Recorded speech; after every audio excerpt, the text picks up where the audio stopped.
Las medidas excepcionales anunciadas por el gobierno siguen generando expectativa y reacciones diversas. Parece que al menos en el Consejo Nacional de Convivencia Ciudadana, integrado por empresarios, iglesias, gobiernos locales, Fiscalía General de la República, partidos políticos, diferentes carteras del Estado, entre otros sectores, hay consenso en el sentido de apoyar acciones que permitan disminuir los hechos violentos en nuestro país. Pero antes de la reunión que está prevista para mañana miércoles entre los partidos políticos, aún surgen algunas propuestas, algunas iniciativas que se espera analizar y debatir. Aunque aún no se conoce el detalle del plan a implementar, se habla de puntos muy específicos, como es la posibilidad de una mayor participación del ejército, algunas restricciones en los centros penitenciarios del país y también un plan para ejercer control en zonas ya influenciadas por las pandillas. Para abordar este tema nos acompañan esta mañana Rodrigo Ávila, exdirector de la Policía Nacional Civil, diputado por el partido Arena y también integrante de la Comisión de Seguridad Pública y Combate a la Narcoactividad. Bienvenido y gracias por acompañarnos. Buenos días, Elia, y buenos días a todos los televidentes. También a mi colega. Y bueno, tenemos también invitado el coronel José Antonio Albendaris, diputado por el PCN y presidente de la Comisión de Seguridad Pública y Combate a la Narcoactividad. Muchísimas gracias por acompañarnos, bienvenido. Gracias, todo lo contrario, gracias por la oportunidad de dirigirme a los televidentes de Canal 12. Bendiciones, pueblo salvadoreño, compañero diputado. De la misma comisión.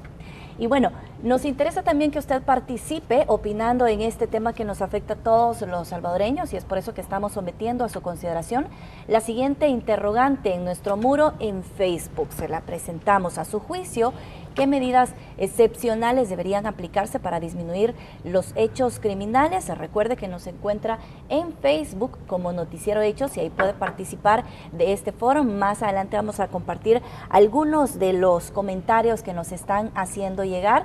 De igual manera, a través de las redes sociales, usted se puede comunicar con nosotros, @Noticiero Hechos o su servidora, @Célida Magana. Con mucho gusto voy a estar compartiendo esos comentarios que nos hagan llegar. Vamos a iniciar entonces. No se conocen todavía todos los detalles de estas medidas excepcionales, pero sí se habla de algunos puntos específicos que me gustaría fuéramos abordando. Y uno de ellos es un mayor involucramiento por parte de elementos del ejército en tareas de seguridad. Ya están participando de alguna manera, pero se está hablando de otra forma de participación. ¿Cómo debería de ser este involucramiento por parte del ejército? Es que desde hace varios gobiernos, por no decir tiempo, ya se viene ocupando la Fuerza Armada en apoyo o dándole seguridad a muchas de las acciones de la Policía Nacional Civil. Comentaba en algunas reuniones con personajes del gobierno que estuvieron en la guerrilla que el problema de solamente darle más tropa a una delegación lo que hace es hacer más de lo mismo. Yo le decía a ellos inclusive que cuando nosotros los combatíamos a ellos, nuestra debilidad es que teníamos instalaciones fijas que podían estar controladas. Y cuando se estaba cometiendo un ilícito de cualquier parte, por medio de radio, ellos controlaban el movimiento que salía de las instalaciones y les decía, los alertaban, ahí van o están en tal parte. Y ahora, peor porque existen los celulares, no es como antes que necesitaban radios.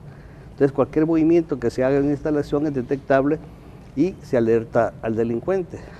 Bueno, ahora el uso de la Fuerza Armada, en la situación que estamos viviendo, dice el artículo 168 de la Constitución, en donde aparecen, y óigase bien, dice atribuciones y obligaciones del presidente de la República. En el numeral 12º dice que ante la situación que estamos viviendo en este momento, el presidente puede ocupar la Fuerza Armada, ya no acompañando a la policía, apoyando a la policía, sino que en tareas de seguridad pública, como policía. Algunos que tenemos experiencia en eso, sugerimos, proponemos, recomendamos de que, como dicen los fundamentos de las operaciones de combate que aprendimos, conozca a su gente y emplea de acuerdo a sus habilidades o capacidades. La capacidad y habilidad de la Fuerza Armada es más en el área rural y menos en el área urbana. Alguien podría decir, pero no están preparados como los policías para combatir el terrorismo tal como está. Inclusive hay veces que por su entrenamiento en el campo, están mejor preparados para el campo, recalco, la Fuerza Armada que la policía, ¿no? Está preparada y equipada, ¿no? La policía no tiene el equipamiento que tiene la Fuerza Armada. Entonces, ¿qué es lo que se podía hacer? Esa recomendación en base a experiencia.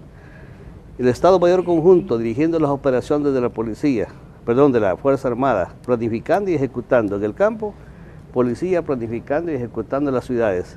Alguien diría, dos cosas paralelas. No, siempre existe un Estado Mayor Conjunto. ¿Conjunto en qué aspecto? La Fuerza Armada tiene 3 armas, la naval, Fuerza Aérea y Ejército. Y existen en el Estado Mayor componentes de estas armas que están asesorando al jefe del Estado Mayor. En lo mismo el comandante general de la Fuerza Armada, llámese señor presidente de la República, tiene asesoramiento de la policía y asesoramiento del Ejército. Aquí se reúnen todas las operaciones, pero actuando independientemente. ¿Por qué digo de esa forma? La ley orgánica de la policía, desde que nació, les da cierto régimen de disponibilidad. No pueden trabajar después de ciertas horas. No es culpa de ellos, así nació la policía.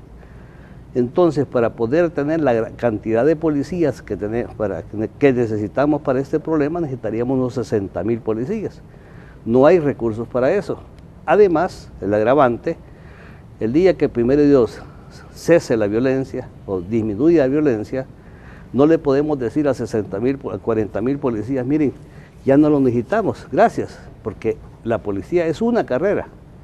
Con la Fuerza Armada, Miguel Vargas y yo estamos en estos días presentando un decreto para movilización de la Fuerza Armada, en la que tiene que movilizarse no solo tropas, no que jefes, oficiales, que estén de baja o que estén en la reserva, regresar a servirle a la patria. Así lo dice nuestras leyes militares. Entonces, el ejército puede crecer, al igual que sucedió durante el conflicto armado, y cesada la situación, se puede decir, se desmoviliza, y eso no causa ningún problema ni mayor gasto. Entonces, esa es la idea, ese de empleo de la Fuerza Armada. ¿Es viable esa propuesta, diputado, o se podría caer en inconstitucionalidad? Bueno, yo en lo particular creo que se tiene que empeñar en esta situación tan dramática que está viviendo nuestro pueblo, se tiene que empeñar toda la capacidad instalada que el Estado tiene para responder ante esta situación. Y yo sí creo que la Fuerza Armada puede de alguna manera coayudar más allá de lo que ha estado haciendo hasta el momento. Yo comparto plenamente en que es una posibilidad importante el poder movilizar a las reservas o a todo el personal que está en estado de disponibilidad. La realidad es que la situación lo está demandando, y a esto hay que sumarle otros elementos. Yo creo que no está de más poder utilizar, como bien lo explicaba el coronel Armendáriz, a la Fuerza Armada, y quizás empeñarla de una manera un poco más con un rol un poquito más determinante, con funciones un poco más amplias en apoyo a esta situación. Ahora, lo que estamos viviendo, sin embargo, requiere de otras medidas simultáneas que son realmente necesarias y urgentes, y que ante una situación tan especial como la que estamos viviendo no dejarían de ser necesarias. Por ejemplo, estamos viviendo un problema delincuencial que se traduce principalmente, no es el único problema, pero es el más importante, es el que más impacto genera, que es el fenómeno de las pandillas. Y la realidad es que en las comunidades, en los barrios, en las colonias, muchos televidentes que nos están viendo en este momento saben en su colonia, en su barrio, en su caserío, en su cantón, quiénes son los pandilleros, quiénes son los delincuentes, quiénes están generando la zozobra entre la población, quiénes están extorsionando, quiénes están matando. Es secreto a voces quiénes son. La policía tiene la inteligencia, la policía tiene la información, la fiscalía tiene básicamente cuadriculado el país con información de quiénes son los miembros de estos grupos criminales. ¿Y tiene suficientes elementos la policía? Porque era lo que mencionaba el coronel. Se trata de unir fuerzas y que entonces sea pues más personal todavía para poder contrarrestar este problema. Es que el tema, Celida, no es solamente de personal. O sea, si aquí son 70,000 pandilleros y se sabe de alguna forma quiénes son por lo menos la mayoría de los que pertenecen a estos grupos delictivos, lo que se necesitan son instrumentos procesales especiales. Lo que se necesita son capacidades o mecanismos que le den al Estado capacidades para poder extraer a estos sujetos peligrosos y dañosos de los territorios. Para esto obviamente vendrá el apoyo de la Fuerza Armada, porque el hecho de poder hacer estas o realizar estas acciones requerirá de todo el apoyo y toda la capacidad instalada posible, y ahí es donde podría inclusive venir a coayudar toda la capacidad, equipamiento, hasta las instituciones de inteligencia de la Fuerza Armada para poder ubicar a estos tipos cuando se desplacen. Pero el tema es que se necesitan instrumentos procesales para poderlos extraer. Y no es suficiente, porque ya se les califica incluso como terroristas. Sí, es correcto, se les califica como terroristas. Y es secreto a voces quiénes son, todo el mundo sabe quiénes son. Bueno, el colmo es que han salido unos sujetos hasta poniendo videos. Platicábamos con el coronel que han salido unos sujetos ahí con videos, han salido otros ahí voceros, han salido otras personas, pero sin embargo no pasa nada, pese a que la Corte a través de la Sala de lo Constitucional ya definió como terroristas a los pandilleros, pero no se puede en este momento aplicar las leyes que ya existen o las resoluciones judiciales que ya existen, porque no hay una manera de discriminar quién es y quién no es. No existen mecanismos legales como en otros países donde existen censos, donde existen registros, donde existen listados oficiales de quiénes son los miembros de estos grupos. Aquí en El Salvador sobradamente se sabe quiénes son, pero lo que se necesita es un instrumento legal que le dé fuerza a esto. Por eso nosotros hemos presentado como un aporte a las discusiones el tema del proyecto de ley de defensa social y abandono de la violencia, y estamos nosotros hablando de la importancia de contar con un registro nacional de miembros. Primero, un registro nacional de pandillas y grupos criminales organizados. Ya tenemos una resolución de la Corte que define incluso con nombre y apellido de estas organizaciones y grupos criminales, y hasta pandilla por pandilla dice estos son terroristas, pero necesitamos una ley que le dé sustento o que le dé, mayor operatividad a esta resolución. Y por otro lado, necesitamos también una ley que le dé vida a un registro que formalmente incorpore con, por supuesto, con los candados del caso, para que no vaya a ser esto arbitrario, ni que se vaya un funcionario a meter en la lista a quien le dé la gana por cualquier razón arbitraria o simplemente autoritaria, sino que mecanismos totalmente transparentes que estén en función de o que tengan una base de ley para determinar las características que hagan o que permitan a que a alguien se le ponga en este listado. Y esa información de inteligencia de la policía se podría validar la información que se tiene en los centros penales, donde ahí básicamente ya se sabe quién es pandillero, porque nadie en su sano juicio que no es pandillero va a pedirle al juez en la audiencia que lo mande a un penal exclusivo para pandilleros.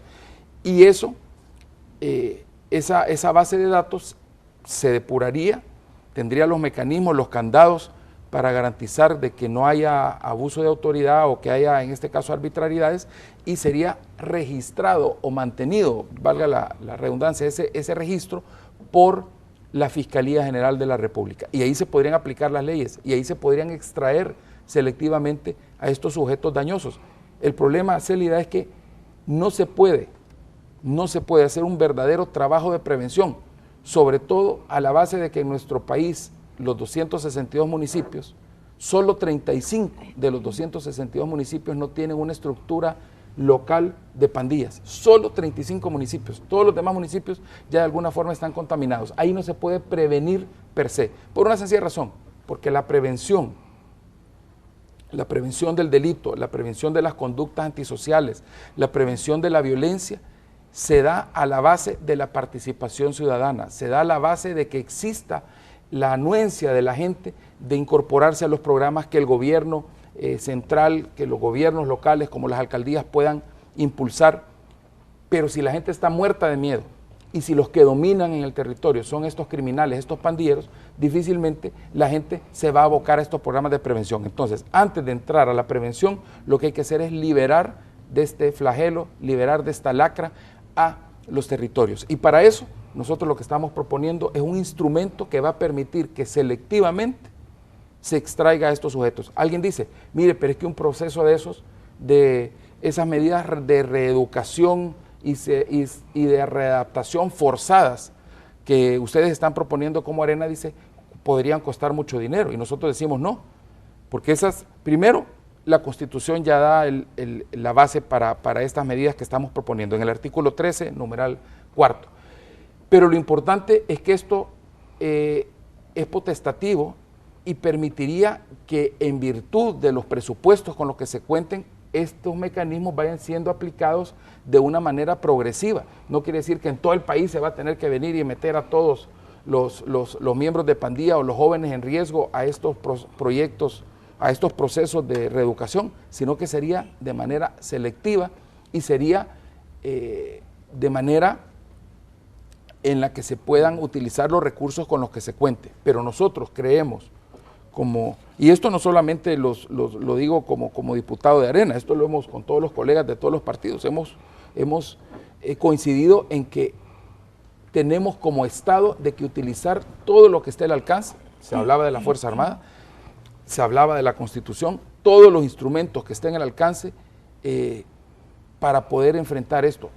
Obviamente hay necesidad de recursos, pero hay un montón de cosas, Célida, que se pueden hacer, montón de cosas que se pueden hacer, no necesariamente con grandes recursos financieros, con grandes cantidades de dinero, sino que hay un montón de cosas que se pueden hacer desde ya. La situación es terrible, la situación es verdaderamente trágica, lo que estamos viviendo es una tragedia nacional. ¿Cómo es posible que un grupo de criminales, que hoy hasta tienen vocería, que hoy hasta tienen gente que hace apología de los delitos, que hoy hasta se dan el lujo de retar y de amenazar al gobierno, como lo hicieron la semana pasada, amenazando de que si el gobierno toma medidas van a venir ellos y aumentar la violencia y que no responden, dicen. O sea, ¿cómo es posible que permitamos eso? No podemos permitirlo. Tenemos que unirnos todos los buenos salvadoreños y nosotros por eso estamos en este momento empeñados como diputados de la Comisión de Seguridad y los partidos mismos. Estamos empeñados en apoyar al Estado, apoyar al gobierno para poder enfrentar de una manera más efectiva este problema tan grave. ¿Sí estarían apoyando entonces ese planteamiento de la incorporación de los elementos del ejército? Totalmente. Lo que pasa, ya no de una forma como se ha mantenido, ¿verdad? Que han sido un apoyo para la Policía Nacional Civil. Le leo lo que dice el artículo 12º del artículo 168. Y aquí es reflexionar lo que dice esto. 12º dice disponer de la Fuerza Armada para la defensa de la soberanía del Estado, de la integridad de su territorio. Y aquí viene esta parte. Analicemos si está pasando y si por eso tiene que utilizarse la Fuerza Armada. Excepcionalmente, si se han agotado los medios ordinarios para el mantenimiento de la paz interna, la tranquilidad y la seguridad pública, el presidente de la República podrá disponer de la Fuerza Armada para ese fin. Ahí lo dice claramente. Clarísimo. Aquí no hay, y lo dice la Constitución de la República, o sea que no necesitamos ni un decreto, no necesitamos nada especial. No obstante, Arena ha presentado un decreto de hace varios meses sobre el empleo, de cómo emplear la Fuerza Armada, que esto está bien, porque cuando hay necesidad las Fuerzas Armadas son héroes, pero pasados somos villanos, ¿no? Entonces qué bueno que lo hayan presentado. Y quizás hoy no voy a hacer la excepción, porque en todos los programas yo me permito felicitar a Arena. Han presentado esto de varios temas, varios proyectos de ley a fin de dar instrumentos al gobierno para combatir la delincuencia, cosa que no veíamos cuando ellos eran gobierno y el frente de la oposición. Lejos de haber un apoyo, había una oposición a cualquier cosa. Hoy sí, yo los felicito porque están haciendo patria. Es más, cuando se habla que la interpartidaria ya no funcionó, pues qué más interpartidaria que lo que se está haciendo con la Comisión de Seguridad Pública, que nos reunimos con el señor presidente para conocer de las medidas excepcionales para el combate a la delincuencia y unánimemente, todos, Arena, Cana, PCN, FMLN, dijimos lo apoyamos en todo aquello que esté dentro de la ley, señor presidente. ¿Qué mejor que eso? Y como yo le decía a alguien, hoy se vota por rostro. De repente, si uno de nosotros sale apoyando y después retrocede por alguna presión de partido o por intereses particulares, que en este momento no debe haber interés de partido. Aquel que se oponga o obstaculice algo que necesite el gobierno para combatir la delincuencia, no el gobierno, que necesite El Salvador para paliar esta situación y no lo aporte solo porque eso le va a dar, va a permitir que el gobierno baje la delincuencia y eso le puede rendir réditos electorales, eso sería una traición a la patria no hacerlo.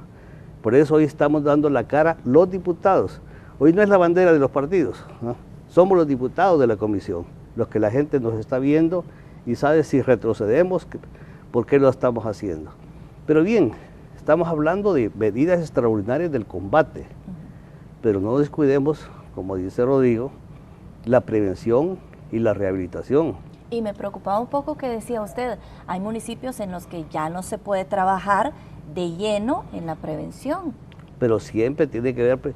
En pero la política, esto es bastante fatalista y bastante controversial en el sentido de que lo que pasa es que somos más, obviamente somos más los ciudadanos correctos en este país, creería yo, por supuesto, que es un grupo nada más de delincuentes. Por cierto, hay una buena cantidad en las cárceles que siguen operando desde ahí. Ya más adelante vamos a hablar también de este tema de los centros penitenciarios, que sé que también hay propuestas importantes dentro de estas medidas extraordinarias.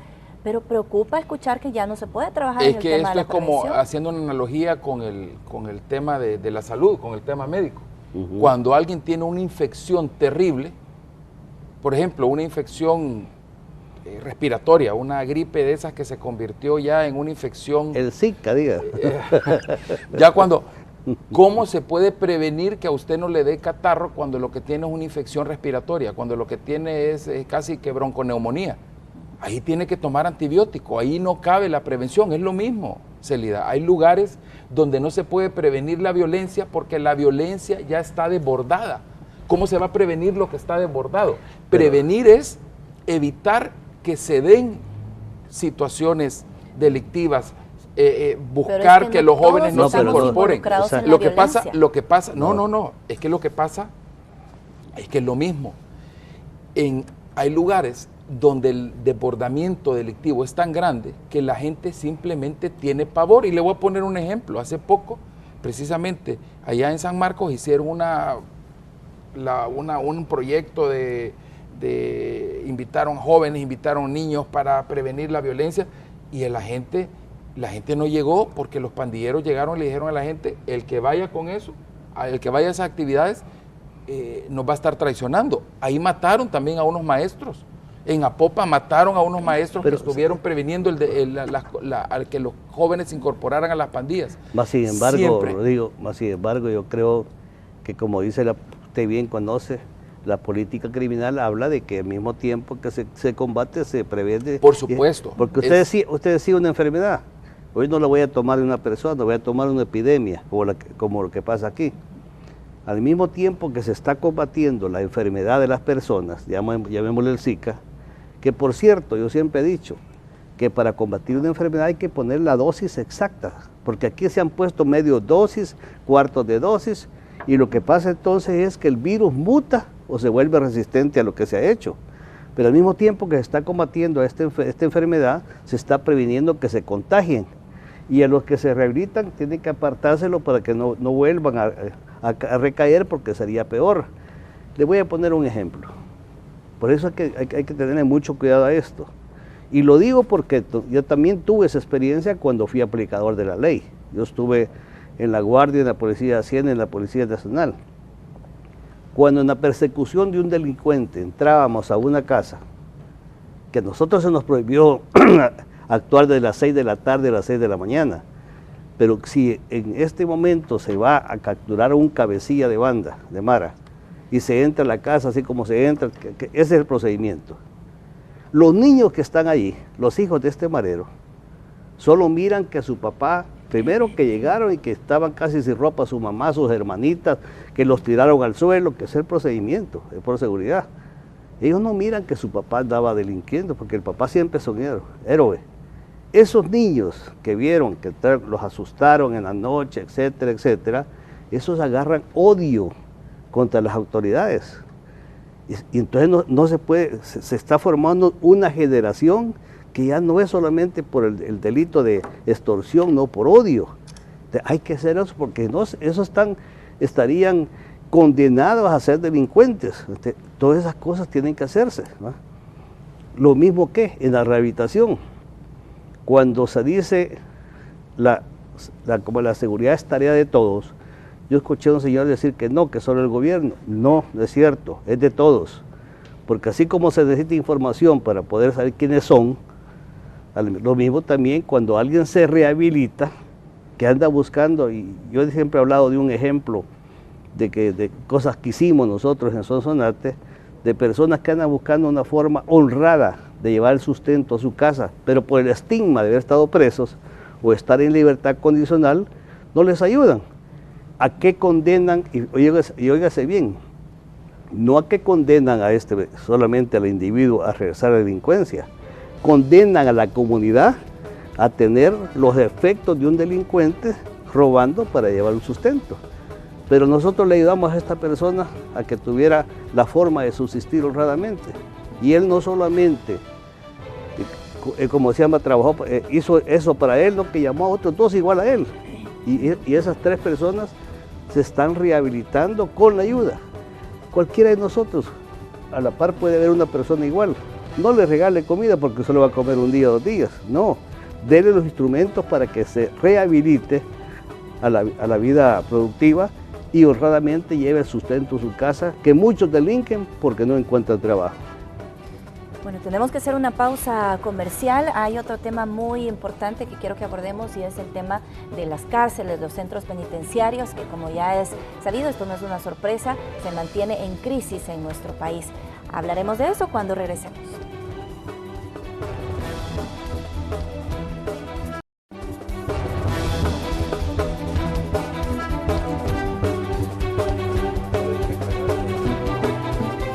Estamos hablando de las medidas excepcionales que empezarían a aplicarse en los próximos días y justamente sobre ese tema nosotros consultamos a través de nuestro muro en Facebook. A su juicio, ¿cuáles son esas medidas excepcionales que deberían aplicarse para disminuir los hechos criminales? Tenemos mucha participación, vamos a leer solamente algunos de los comentarios. Y dice, por ejemplo, Guanaquín Gutiérrez: más detectives, informantes e instar a la población a que tenga que denunciar cualquier actividad sospechosa, más cámaras de seguridad en lugares muy concurridos, crear batallones de reacción inmediata para asistir en cualquier enfrentamiento, eliminar a los cabecillas, como hace los Estados Unidos con ISIS.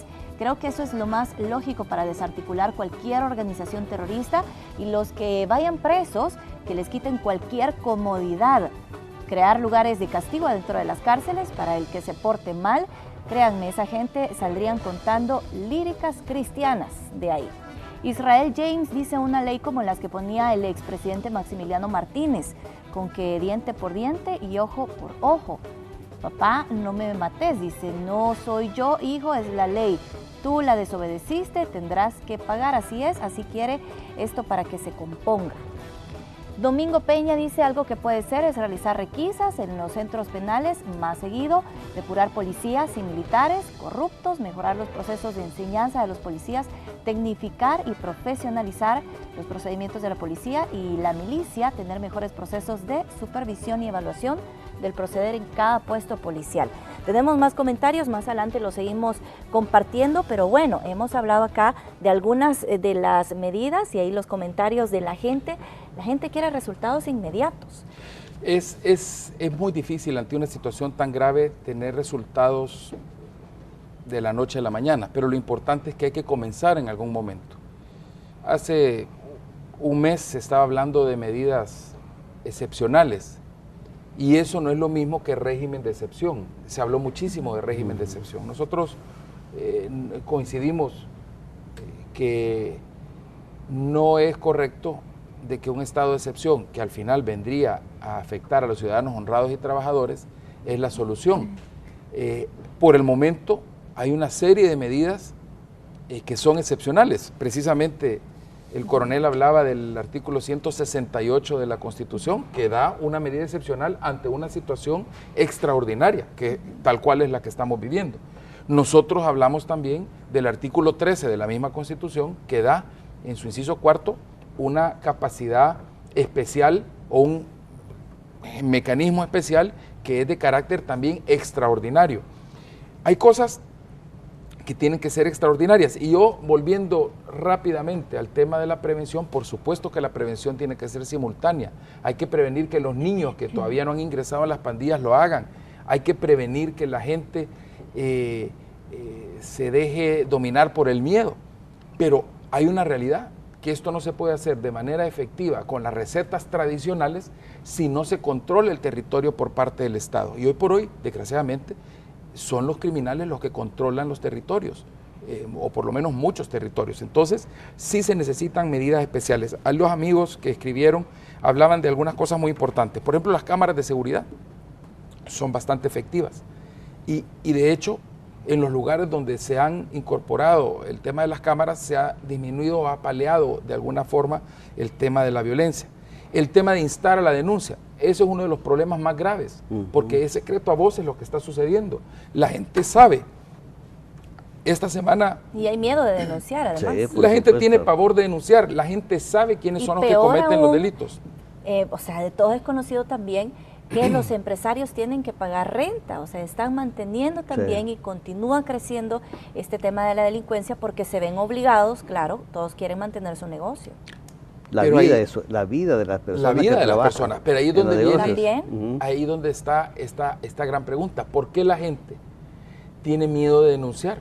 Y el tema es que aquí el conglomerado criminal se ha extendido tanto que si fuera un solo delincuente o dos los que están extorsionando, la gente los denuncia, la policía se los lleva, pero la gente tiene miedo porque precisamente todos estos criminales son parte de una organización. En una comunidad, por ejemplo, donde la señora que tiene una tienda en la esquina o tiene su comedor está siendo extorsionada, ella les ve las caras todos los días a los delincuentes. Ella los puede denunciar y la policía, por supuesto que los capturaría después de hacer las investigaciones y recibir la dirección funcional de la Fiscalía. Pero el tema es que como estos son parte de un consorcio criminal, se llevan a 2 o 3 que son los que están extorsionando, pero estos son parte de un grupo que lo releva y que viene a amenazar a las personas que han denunciado. Entonces, por eso es que la gente tiene miedo de denunciar y por eso es que precisamente es tan importante recuperar los territorios. Se recuerda, Rodrigo, hace varios años, y usted me acompañó en la iniciativa, cuando propuse la creación del Instituto de Ciencias Forenses. ¿Por qué? Aquí existe siempre en el mismo tema de Rodrigo, existe una ley de protección de víctimas y testigos, que prácticamente funciona en Estados Unidos, funciona en esos lugares. Son países más grandes donde se puede esconder a alguien, aquí chiquito. Y no solo eso, no solo que es más pequeño, sino por nuestra, llamémosle, relaciones familiares, ¿va? ¿Qué significa? Que si a alguien vienen y de la unión lo agarran y le dan protección a su esposa y sus hijos y se le llevan para hasta Huachapán, primero pequeño, pero más que todo una cosa, en Estados Unidos a los 16 años el muchacho se va para las universidades y si se mira una vez en Acción de Gracias y Navidad con los papás es mucho. Aquí no, vivimos con la abuela, con la tía, con el primo, con el hermano. Y si a mí me protegen para hasta Huachapán, pero ya quedó mi abuela, mi tía, mi hermano. Y sé que si yo hablo, me la amenazan. Entonces dijimos, la prueba científica, si de repente el juez le daba más valor a la prueba científica y decía, mire, aquí ya no necesitamos el testigo para este asesinato, porque con las pruebas que agarramos del delincuente ya comprobamos que él participó. Eso liberaría al testigo de la carga de la prueba y que le causen daño. Pero eso fue hace tiempo y no nos escucharon. ¿Por qué? Porque hasta huelga hubieron de unos unos médicos de la... Bueno, pero eso lo podemos retomar de nuevo. Eso hace años lo intentamos en un instituto, un verdadero instituto de ciencias forenses. Y hay un proyecto, hay dos proyectos en realidad. Recuerdo que lo impulsamos con Gerardo Zubillaga cuando era diputado también. Usted habló hasta la saciedad de ese tema. Hicimos foros sobre eso. Hicimos foros. Yo creo que es una de las misiones a continuar en la comisión. Pero hay un tema importante. El coronel decía, sí, la gente tiene miedo de testificar, entonces necesitamos nosotros instrumentos técnicos que permitan, o científicos que permitan sustituir de alguna manera la parte del testimonio. Pero hay algo bien importante, estos son delitos cometidos por un conglomerado criminal, o sea, por grupos delictivos, son delitos cometidos desde la asociación criminal. Entonces, lo que necesitamos nosotros es precisamente un instrumento que permita a la gente que participa en estos grupos criminales asociarla fehacientemente, legalmente a esos grupos criminales. ¿Qué es lo que ha pasado ahorita en Bélgica? Célida, ¿qué es lo que ha pasado? Han capturado células que han participado en estos actos terroristas y lo que han logrado determinar es que son parte de un grupo a través de instrumentos que en Europa ya tienen, porque en Europa hay instrumentos de cada país, pero dentro del esquema policial de la Comunidad Europea hay convenios y tratados precisamente contra el terrorismo que les permiten a ellos tomar acciones excepcionales contra estos grupos terroristas. Y aquí los pandilleros es lo que son, ya la Corte lo dijo, son terroristas. Son terroristas. Miren, en Bélgica mataron 30 personas con un bombazo, con un par de bombazos en el aeropuerto y en el metro. Aquí eso es lo que matan a diario. Y asesinan gente cuyo pecado es trabajar. Asesinan a jóvenes cuyo pecado es tener una novia en el otro lado de la calle donde es de otra pandilla la dominación. Eso es algo que tenemos que combatir. Entonces lo que necesitamos es precisamente un instrumento que permita combatir a estas asociaciones delictivas de una manera adecuada. Por eso, y de ahí la validez y la importancia de contar con un registro.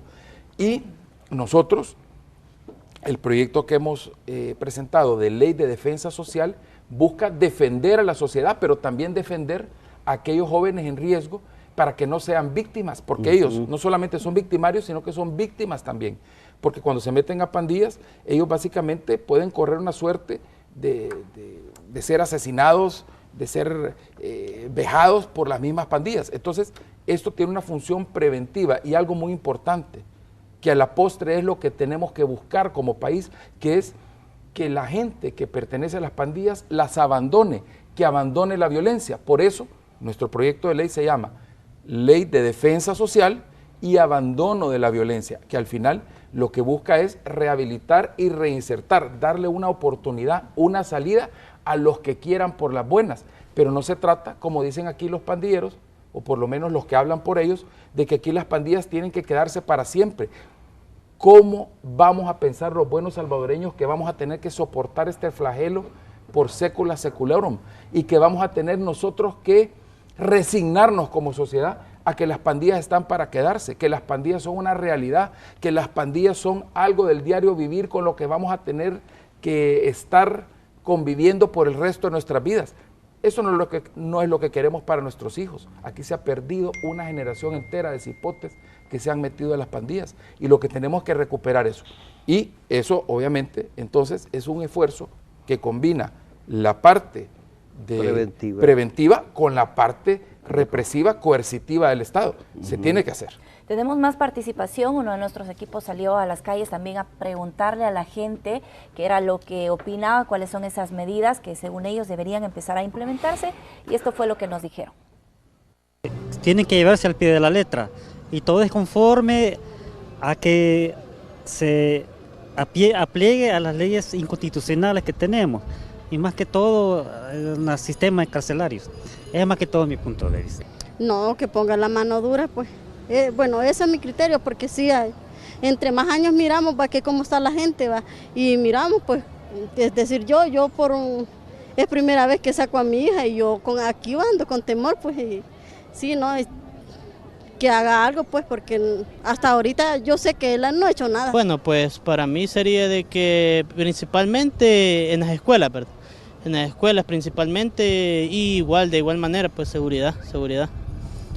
Ante todo, ¿verdad? Para poner más protección, sugerimos nosotros que sean como que más mano dura, no con poner más policía, ni poner más protección a las personas, no que, o sea, mano dura en general, no solo para los mareros, ni para los que no son, no que general. Más policías no, yo creo que hay muchos, y se ve, ellos quieren, pero no pueden. Con relación a la nueva forma que han adquirido, pues tampoco no es aceptable, porque nos está afectando a todos. Mano dura, decían algunas de las personas que logramos entrevistar. Aquí en este país ya se probó la mano dura, ya se probó la mano superdura. Lo que pasa es que la mano dura fue un concepto ya se probó el diálogo también. Mediático. Y pues al final de cuentas, como salvadoreños decimos, no se han dado los resultados que esperamos, no se ha logrado eliminar este problema de la delincuencia. Me llamaba mucho la atención lo que mencionaba el coronel, ¿verdad? De que se siguen registrando estos incidentes de que, bueno, se ingresa a la casa de habitación, se encuentra prácticamente desnudos a los miembros de la familia, ahí se arresta al delincuente, al criminal, pero los niños han observado. ¿Cuál es el tratamiento? ¿Se propone algo dentro de todas estas iniciativas, dentro de todas estas reformas que podrían aplicarse para esos niños que de alguna forma también han sido víctimas y que van guardando ese resentimiento y que al final de cuentas, ¿qué hemos ido creando? Pues que estos niños también se vuelvan delincuentes. Esa es la idea. Y por cierto, cuando a mí me preguntaban sobre el papel de la comisión, el Consejo de Seguridad Ciudadana que hizo el señor presidente, yo le decía, recomendaba respetuosamente, que es el grupo idóneo, la comisión es idónea para que vean medidas de prevención y de rehabilitación, ¿no? Porque ahí están desde iglesias, empresas, etcétera, instituciones que pueden colaborar en eso, y que dejasen a la Fuerza Armada y a la policía a que hagan sus planes y lo ejecuten, porque no puede uno, y lo digo en base a experiencia, ejecutar planes que uno no ha elaborado, ¿no? Porque uno los elabora con la situación enfrente, no como se llama, con pensamientos diversos. Entonces, sí es necesario eso, porque como dice Rodrigo, si no sería el círculo vicioso, ¿no? El nunca acabarse. Pero a mí no me gustaría que quedase después de esta entrevista aquel pesimismo de que ya hay que cerrar las puertas e irnos. La buena noticia es que ahora, en este momento, por lo menos en la Comisión de Seguridad Pública, y aquí tengo a Rodrigo que me puede decir si sí o no, los miembros de la Comisión de Seguridad Pública de hace tiempo hemos dejado las banderas políticas afuera de la Asamblea. Del 100% de los expedientes, el 98% sale por consenso. Estamos viendo ahorita una ley de reinserción, que es sumado a los aportes de arena, no digo el aporte, sino que los aportes de arena del doctor Parker, uno del gobierno, hemos hecho foros para que toda la población, FUSADES, todas las instituciones que tienen que ver o que pueden aportar, nos puedan, de ahí salga una ley de reinserción, pero una ley de reinserción ¿de quiénes? De los que quieran abandonar la vida delincuencial, no como la tregua de que era nada más el pacto entre ellos, pero ¿qué beneficio tenía la población si seguía la extorsión? Conste que para mí, cuando escuché de la tregua, yo tuve esperanzas en la tregua, porque dije yo, comienzan con no a matarse, y eso iba a escalar al momento de reintegrarse, ¿verdad? Eso fue lo que yo le vi la esperanza, porque alguien dice, no me deje lo que se maten entre ellos, así se acaban. No, nunca se acaban. Y lo que es peor, si una pandilla diezma a la otra, entonces tienen que reclutar para completar nuevamente los cuadros. Y muchos de esos jóvenes que matan, que no estaban en las pandillas, era porque los quisieron reclutar y dijeron que no, y por eso los matan. Por eso es el montón de jóvenes que se van para Estados Unidos por miedo al reclutamiento.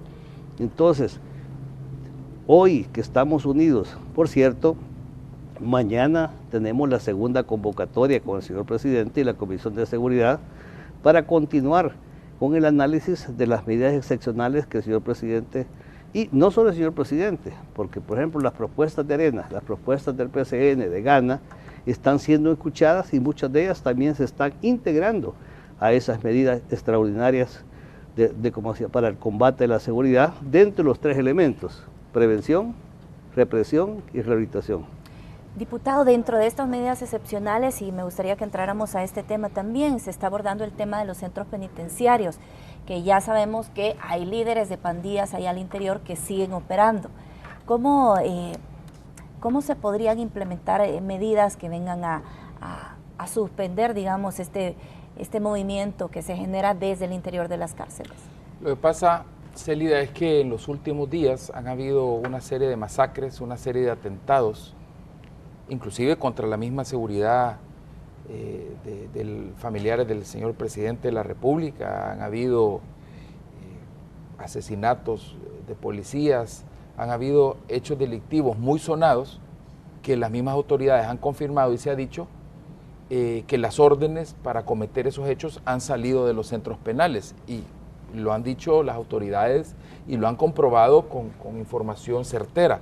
Entonces, ya está sobrado, ya de sobra se sabe de que desde las cárceles se están cometiendo los hechos delictivos, que los centros neurálgicos operativos de la criminalidad son las cárceles, que las cárceles se han convertido en verdaderos call centers de extorsiones, de donde salen las extorsiones a todo tipo de negocios y gente trabajadora de todo nivel. Entonces hay que poner orden, y como se ha dicho, no se puede pretender que el Estado controle las calles si primero el Estado no controla las cárceles que se suponía debería de estar controlando. Entonces, yo soy un creyente que hay que revertir el encarcelamiento discriminado de pandillas o de personas por membresía de pandillas, pero para comenzar con eso hay que tomar ciertas medidas, y de hecho se está discutiendo el poder tomar algunas medidas. Nosotros introdujimos como Alianza Republicana Nacionalista una propuesta de decreto transitorio por 6 meses para poner en una situación de máxima seguridad aquellos penales donde están operando las pandillas. Sin embargo, esto es un insumo que se suma a una serie de iniciativas también amplias que se han discutido, que creo que son bastante importantes.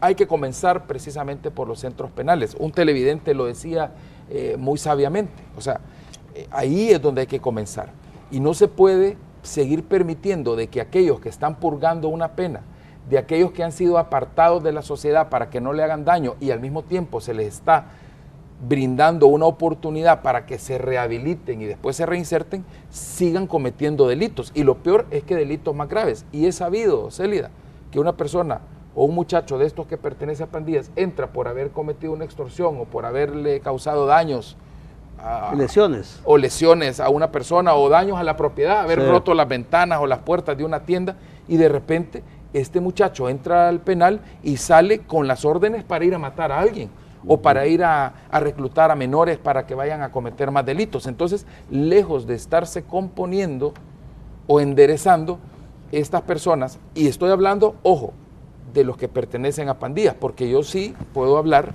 por ejemplo, de que hay programas de rehabilitación muy efectivos. El programa Ese Yo Cambio no es nuevo, antes se llamaba en otros gobiernos, desde hace más de 15 años, se llamaba de otra forma, y hubo muchísimos casos exitosos de personas que fueron rehabilitadas y después incluso reinsertadas laboralmente.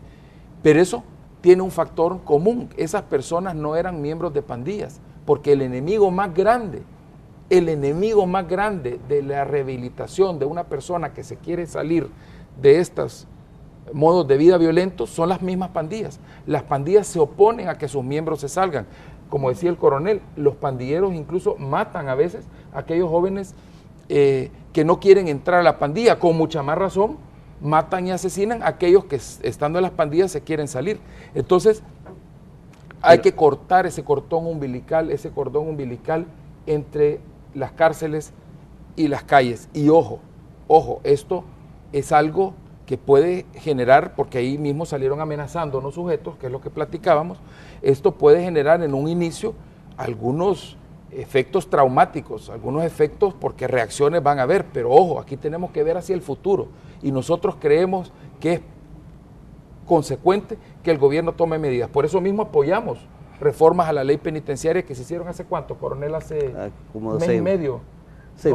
Mes y medio y hace 6 meses también. Y hace 6 meses hubo otras, y esas las hablando apoyamos. De estas medidas, hay situaciones que se conocen, todo el mundo lo sabe, que se siguen comunicando desde los centros penitenciarios hacia el exterior cuando no debería haber la posibilidad de siquiera utilizar un teléfono celular.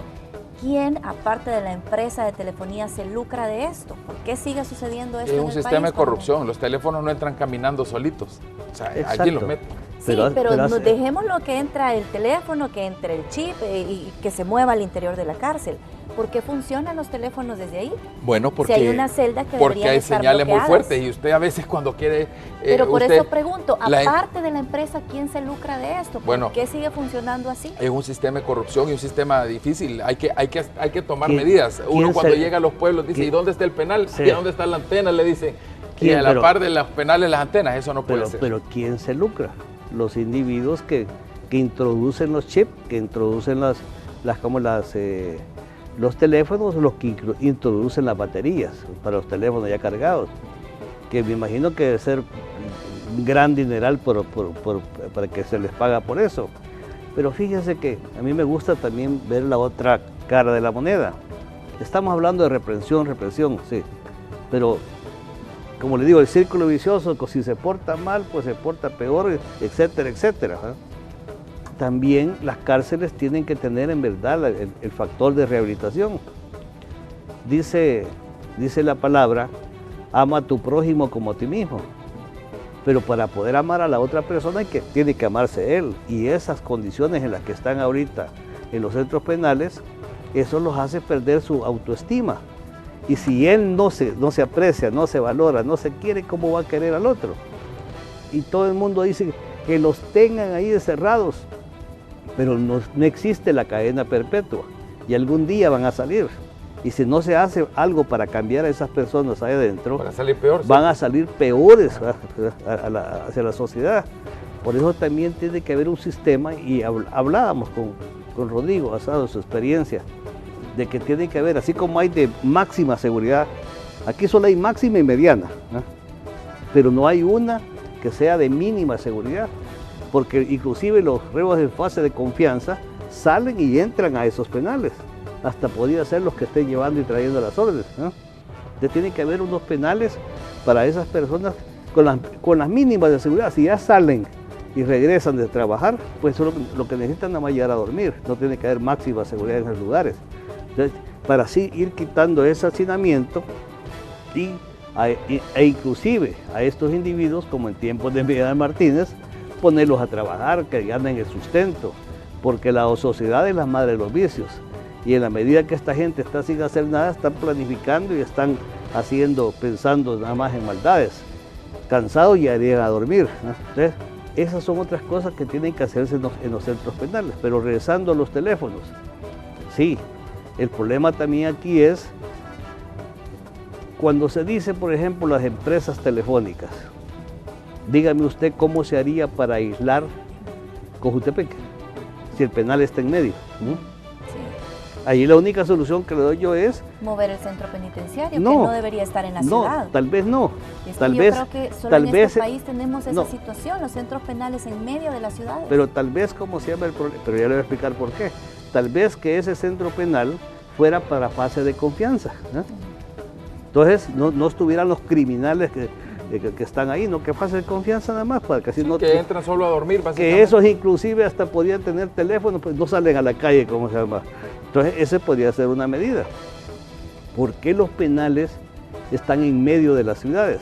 Mariona no estaba en medio de la ciudad, sino que se hizo Mariona, y después, como había factibilidad de agua y de energía eléctrica, la gente comenzó a hacer las casas alrededor de los penales. Entonces, ahí quien falló fue el gobierno en decirle, no se puede construir penales a una distancia de tal Cojute, porque era un cuartel, y un cuartel que después quedó abandonado. Igual que el de San Miguel, el penal de San Miguel. También Santana, también Santana, que está dentro de un cuartel. A la par del cuartel. Sí. Entonces, pero, ahora, podría evaluarse como una de las medidas, esto que usted decía, bueno, pasar a las personas que están en fase de confianza a estos centros penitenciarios. Creo que quedarían muy pocos, la verdad. La verdad que yo creo que... Porque si no, para cumplir las telefónicas en estos lugares, esas medidas, se tendría que quedar todo Cojutepeque sin señal de teléfono, solo con teléfonos alámbricos. Ahora, tenemos que hacer una pausa, discúlpeme, tengo que hacer una pausa comercial, son las 7:27, pero regresamos enseguida y seguimos conversando.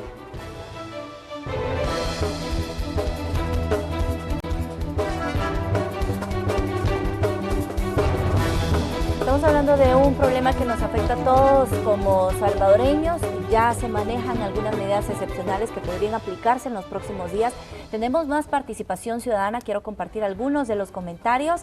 Han llegado muchos, solamente vamos a poder compartir algunos de ellos. Ahí los tenemos a través de nuestra red social en Facebook. Y quiero agradecer a las personas que han estado muy pendientes de la entrevista de esta mañana. Y bueno, nos queda también un tema pendiente importante, porque incluso a través de los comentarios algunas personas decían que ya existe grupos de exterminio. Vamos a abordar eso con los diputados. Pero Johnny Vázquez dice, lo primero es dejar sin comunicación a todos los pandilleros en los penales, 0 visitas, encerrarlos en sus celdas por un tiempo, que la seguridad en los penales tiene que ser directores, los jefes de la Policía Nacional Civil, dice, y no de los que están ahorita. De hecho, se habló de esta medida que se pudiera impulsar. Ya han dicho las autoridades de la Policía Nacional Civil que eso está descartado.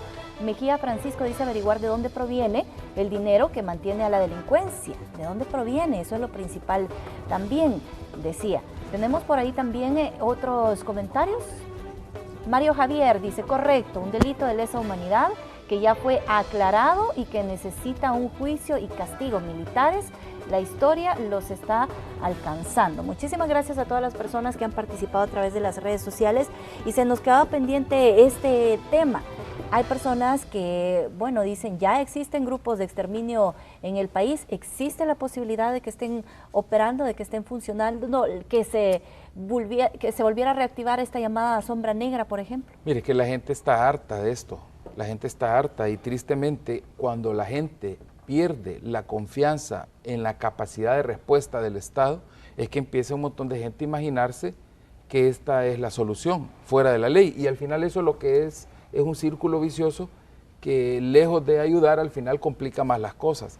Por eso es que yo creo en que lo que hay que hacer es darle más fuerza a la ley y darle aplicabilidad a la ley. Por ejemplo, y vuelvo a lo mismo, aquí tenemos una ley de proscripción de pandillas que no se aplica, y no se aplica simplemente porque no se puede identificar fehacientemente quiénes son miembros de pandillas.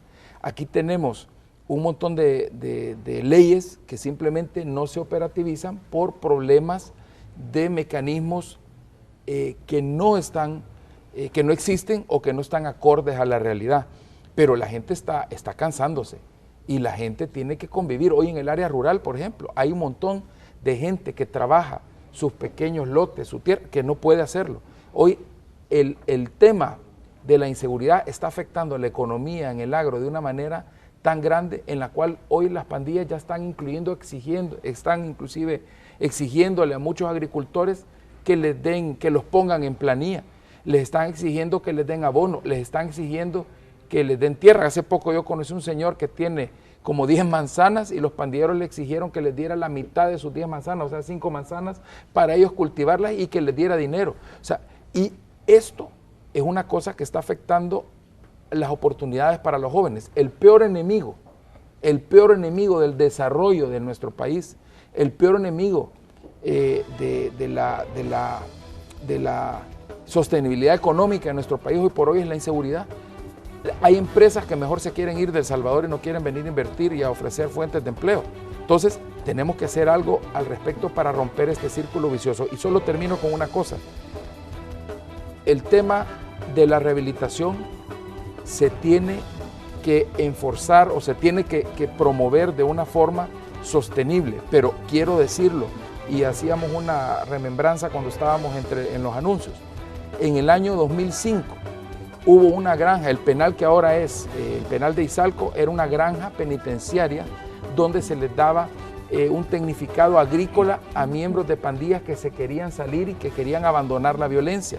Y el máximo enemigo de esos programas de rehabilitación fueron las pandillas mismas, que llegaron a atacar el centro, que llegaron, porque estos jóvenes salían, estos muchachos que se estaban reinsertando y que querían abandonar las pandillas, salían a trabajar y muchas veces los esperaban en las paradas de buses, mataron a varios de ellos, empezaron a perseguirlos, o sea que el peor enemigo de la rehabilitación de los miembros de pandillas son las pandillas mismas. Entonces por eso hay que actuar con el máximo peso de la ley. Quiero agradecerles por habernos acompañado, se nos terminó el tiempo, pero un minutito para la reflexión final. Sí, la reflexión es la siguiente: cuando la gente pierde, ¿cómo se llama?, la confianza en las autoridades, solo mira a la policía. Pero el sistema no es solo la policía, es la policía, la fiscalía y el sistema judicial. Sería bueno que ustedes, una recomendación, hablaran con la gente de la Corte Suprema de Justicia. Si auditan los tribunales, aquellos donde se sospecha de que están dejando libres a los criminales, no obstante las pruebas son suficientes para que se decrete prisión. Porque nunca hemos escuchado un programa en el que les digan a ellos: mire, ustedes como Corte Suprema de Justicia auditan casos o auditan tribunales. ¿Por qué? Porque muchos de los casos, no obstante fiscalía y policía han capturado con los elementos de prueba suficientes, salen libres de los tribunales, y eso genera de que mucha gente diga: no, mejor tomemos la justicia por nuestras manos. Y hay juzgados totalmente saturados, como los tribunales especiales, por ejemplo, donde los jueces especiales tienen cantidad de casos, y hay tribunales que están muy holgados. Hay de todo, pero sí, ese es un tema. Sí, estamos en el trabajo unidos por primera vez, todos los partidos políticos, en función del estado del país. Y por supuesto que nosotros como medio de comunicación también estaremos muy pendientes de los resultados de esas reuniones. Mañana estaremos ahí muy a la expectativa de lo que pueda suceder y de estas medidas que se pudieran decretar en los próximos días. Muchísimas gracias a ambos por habernos acompañado. No, muchas gracias, Elida. Y bueno, no quiero que se vayan sin decirme el pronóstico para este día, Honduras, El Salvador, porque Carlos lo consultaba por ahí. El Salvador 2, Honduras 1. Con la integración de los legionarios, 2-1, cabal, ganando nosotros. Por supuesto. Sí. Así concluimos el espacio de la entrevista. Más información con Carlos y Lorena hasta el set principal de Noticiero Hechos.